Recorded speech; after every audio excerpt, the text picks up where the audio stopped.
Exercise number 6.2 question number 9। ये exercise 6.2 का last question है। Find an equation of the chord of contact of tangent drawn from 4 5 to the circle 2x² + 2y² - 8x + 12y + 21 = 0। Same as question number 8, उसमें हमने equation of tangent find out की थी। हमें एक point given था जो कि सर्कल से अवे था। इसमें हमने equation of chord find out करनी है। सॉल्यूशन की तरफ चलते हैं। गिवन इक्वेशन हमें क्या है, 2x² + 2y² - 8x + 12y + 21 = 0। Same वैसे ही x² और y² के पहले कोफिशिएंट देखेंगे। यहाँ पे 2 2 है तो थ्रू आउट इसको 2 से डिवाइड कर देंगे। डिवाइडिंग थ्रू आउट बाय 2 हमारे पास क्या आ जाएगा, x² + y² - 4x + 6y + 21 divide by 2 = 0। Centre find out करने के लिए हम क्या करेंगे, वही इसको जनरल इक्वेशन ऑफ सर्कल जो कि क्या थी, x² + y² + 2gx + 2hy + c = 0, उससे कंपेयर करेंगे। x और y के कोफिशिएंट कंपेयर करने से हमारे पास सेंटर में -g और -h की वैल्यूज़ आ जाएंगी। अब हमारे पास है now let point of contact of the two tangent be p x1 y1 q x2 y2 and equation of the tangent at p x1 y1 is. पहले हम इस डायग्राम को देख लेते हैं। एक सर्कल है हमारे पास। सर्कल के सेंटर में कॉर्ड की लाइन बनी हुई है। कॉर्ड की लाइन वही होती है ना जो सर्कल को 2 पॉइंट पे कट करती है। उसके अलावा हमने एक पॉइंट रखा है A4 5 जो उन्होंने हमें दिया, जो सर्कल से क्या था, अवे। उस पॉइंट से हमने एक टेंजेंट लाइन ड्रॉ की ऊपर की तरफ, जिसको हमने नाम दे दिया P x1 y1।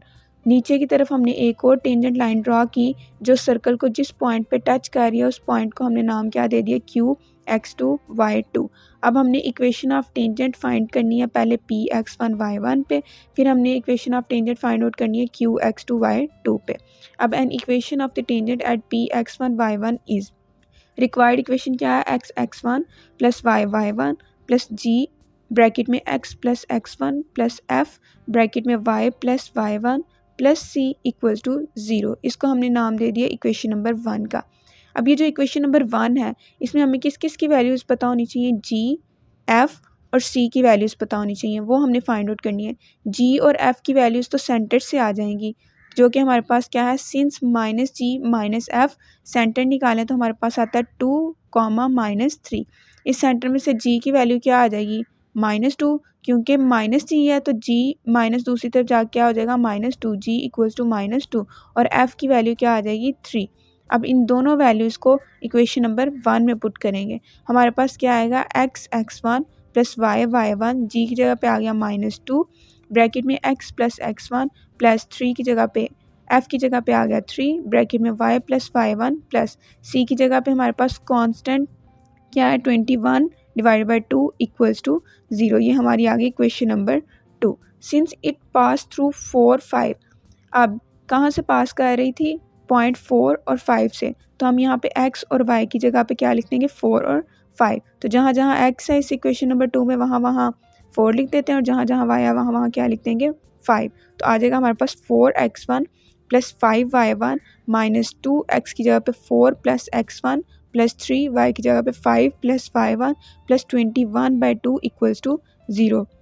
वैल्यूज़ को ब्रैकेट के अंदर मल्टीप्लाई कर देंगे तो हमारे पास आएगा 4x1 + 5y1 - 2 4s are 8 - 2x1 + 3 5s are 15 + 3y1 + 21/2 = 0। इसको फर्दर सिंप्लीफाई करने से हमारे पास आएगा 2x1 + 8y1 + 7 + 21/2 = 0। 2 एलसीएम लेंगे तो हमारे पास आएगा 4x1 + 2 ऊपर जाके 8 से मल्टीप्लाई हुआ 16y1 + 2 7 से भी मल्टीप्लाई हुआ तो 14 + 21 एज इट इज़ आ जाएगा। अब जो डिवाइड वाला 2 था वो कहाँ पे गया होगा, वो दूसरी तरफ 0 से जाके मल्टीप्लाई होकर 0 ही बन गया, इसलिए यहाँ पे हमने 2 नहीं लिखा। अब आया हमारे पास 4x1 + 16y1 + 35 = 0। इसको हमने नाम दे दिया इक्वेशन I का, 1 का नाम दे दिया। अब similarly for point Q x2 y2 we have. अब अगर हमारे पास पॉइंट Q x2 y2 है, उसकी भी इक्वेशन सेम यही होगी, बस x1 और y1 की जगह पे क्या आ जाएगा, x2 y2।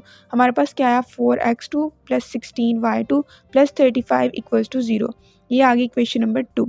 1 and 2 show that both the point p x1 and y1 and q x2 y2 lie किस पे कह रहे हैं 4x plus 16y plus 35 equals to 0 and so it is the required equation of chord of the contact।